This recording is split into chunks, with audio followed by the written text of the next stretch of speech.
Hello friends, સ્વાગત છે તમારું મારી યુટ્યુબ ચેનલમાં। આજે આપણે ભરવા કારેલાનું શાક બનાવીશું। જો આ રીતે તમે કારેલા ભરીને બનાવ્યા તો બિલકુલ કડવા નહીં બને અને એટલું ટેસ્ટી આ શાક બનશે। મસાલો કરવાની જ ખૂબી છે। તો ચાલો જોઈ લઈએ ભરવા કારેલા કેવી રીતે બનાવવા। તો મેં અહીંયા 250 ગ્રામ જેટલા કારેલા લીધા છે। તો ભરવા કારેલા જ્યારે તમે બનાવતા હોય ત્યારે આ રીતના ઝીણા હોય, જે નાની સાઈઝના કારેલા હોય એની જ પસંદગી કરવાની। અને કૂણા હોય છે, જે નાના હોય છે તે અંદરથી પણ કૂણા હોય છે અને બીજનો ભાગ તેમાં ઓછો હોય છે, જેથી કારેલા કડવા બિલકુલ નથી હોતા। એટલે કારેલા પસંદગી કરતા હોય ત્યારે આ વાતનું ખાસ ધ્યાન રાખવાનું। તો આપણે આ રીતે છાલ ઉતારી લેવાની છે અને જ્યારે ભરવા સબ્જી બનાવતા હોય ત્યારે વચ્ચેથી આ રીતે કટ લગાવવાની હોય છે। તો આપણે કારેલામાં વચ્ચેથી આ રીતે કટ લગાવી દઈશું અને તેમાં બીજનો ભાગ હોય તે આપણે આ રીતે કાઢી લેવાનો છે અને વચ્ચે આ રીતે જગ્યા કરી દઈશું, જેથી આપણને સ્ટફિંગ ભરવામાં આસાની રહે। જ્યારે તમે મોટી સાઈઝના કારેલા લેતા હોય તો તમે એના 2 ભાગ કરી અને પછી પણ ભરવા કારેલા બનાવી શકો છો।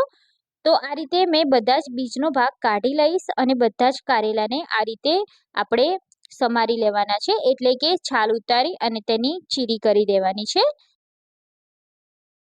તો કારેલામાં આપણે મસાલો જે બનાવવાનો છે એ આપણે બનાવીશું। તો મેં અહીંયા 1 કપ જેટલું અહીંયા ચવાણું મિક્સ લીધું છે। એમાં આપણે 3 થી 4 કળી લસણની અને આદુનો ટુકડો એડ કરી સરસ એવું પીસી લેવાનું છે। તો આ રીતે મેં મસાલો કરી લીધો છે, તમે જોઈ શકો છો। હવે આપણે તેને એક પ્લેટમાં કાઢી લેવાનું છે। તો તમે આની જગ્યાએ બેસનને શેકીને પણ કરી શકો છો, પણ આ મસાલાનો ખૂબ જ સરસ ટેસ્ટ આવશે અને બહુ આસાન તરીકે સે પણ બની જાય છે। એટલે હવે આપણે કાશ્મીરી લાલ મરચું પાવડર અંદર એડ કરી દેવાનું છે અને ઉપરથી આપણે 1 ચમચી ખાંડ એડ કરીશું અને લીલા ધાણા એડ કરીશું, જેથી ગળપણ અને લીંબુનો રસ પણ એડ કરીશું, એટલે ગળપણ અને ખટાશનું બંને સ્વાદ બેલેન્સ થઈ જાય। તો અહીંયા આપણો મસાલો બનીને તૈયાર છે। આ મસાલાને આપણે કારેલામાં ભરી દેવાનો છે। તો મસાલો આ એકદમ સરળ રીતે બની જાય છે અને આ મસાલો એટલો ટેસ્ટી લાગે છે કે એકવાર તમે આ મસાલો કોઈ પણ ભરવા શાકમાં ભરશો તો ખાવાની ખૂબ જ મજા આવશે। તો આપણે બધા જ કારેલામાં આ મસાલો ભરી લઈશું। તો મેં અહીંયા બધા કારેલામાં મસાલો ભરી લીધો છે આ રીતના। હવે આપણે વઘાર કરવાનો છે। તો વઘાર માટે આપણે કુકરમાં જ આ કારેલા બનાવીશું, જેથી ઝડપથી કારેલા આપણા ચડી જશે। તો આપણે કુકરમાં 3 ચમચી તેલ લઈ લીધું છે અને તેલને સરસ એવું ગરમ થવા દઈશું। તેલ ગરમ થાય એટલે આપણે તેમાં રાઈ એડ કરી દઈશું અને જીરું એડ કરી દઈશું। તો તમે ચાહો તો તમે કડાઈમાં પણ આ રીતે વઘાર કરી અને એડ કરી શકો છો, પણ ઘણીવાર કારેલા કાચા રહી જાય છે અને અંદરથી મસાલો પણ ચડતો નથી એવું બની શકે છે। એટલે આપણે આ રીતે કુકરમાં 1 સીટી વગાડી દઈશું તો આપણા કારેલા ઝટપટથી ચડી જશે અને એકદમ સરસ મસાલો પણ અહીંયા કૂક થઈ જશે। તો આ રીતે આપણે તેલ સાથે સાતળી દઈશું અને કારેલાને આપણે જે બચેલો મસાલો છે એ બધો જ આપણે આમાં એડ કરી દેવાનો છે।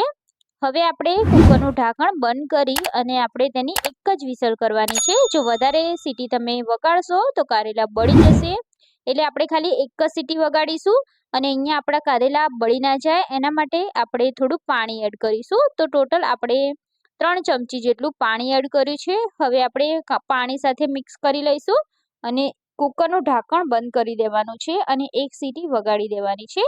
તો અહીંયા આપણે બધા જ મસાલા પરફેક્ટ કર્યા છે, એટલે આપણા કારેલા ટેસ્ટમાં તો બેસ્ટ જ બનવાના છે। તો અહીંયા મેં કુકરનું ઢાંકણ બંધ કરી દીધું છે અને એક વિસલ કરી કુકર ઠંડુ થાય ત્યાં સુધી સીજવા દેવાનું છે। તો અહીંયા આપણા કારેલા પરફેક્ટ રીતે થઈ ગયા છે। તો તમે જોઈ શકો છો કે બિલકુલ કાચા પણ નહીં રહ્યા અને એકદમ પરફેક્ટ રીતે આ કારેલા બની ગયા છે।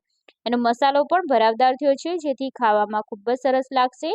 તો તમે પણ આ કારેલાનું શાક ના બનાવ્યું હોય તો એકવાર આ રેસીપીથી જરૂરથી બનાવી લેજો। તમને આ રેસીપી કેવી લાગી એ મને કમેન્ટ કરી અને જણાવજો। રેસીપી સારી લાગી હોય તો તમારા ફ્રેન્ડ સાથે શેર જરૂરથી કરી દેજો અને ચેનલ પર નવા હોય અને ચેનલને સબસ્ક્રાઇબ ના કરી હોય તો સૌથી પહેલાં ચેનલને સબસ્ક્રાઇબ કરી લેજો। બાજુમાં આપેલા બેલ આઇકન પર ક્લિક કરી લેજો, જેથી નવી નવી રેસીપીના નોટિફિકેશન ફ્રેન્ડ્સ તમને મળી જાય। તો ફરી મળીશું આપણે આવી જ એક નવી રેસીપી સાથે। ત્યાં સુધી બાય બાય, જય Shri Krishna, thank you for watching.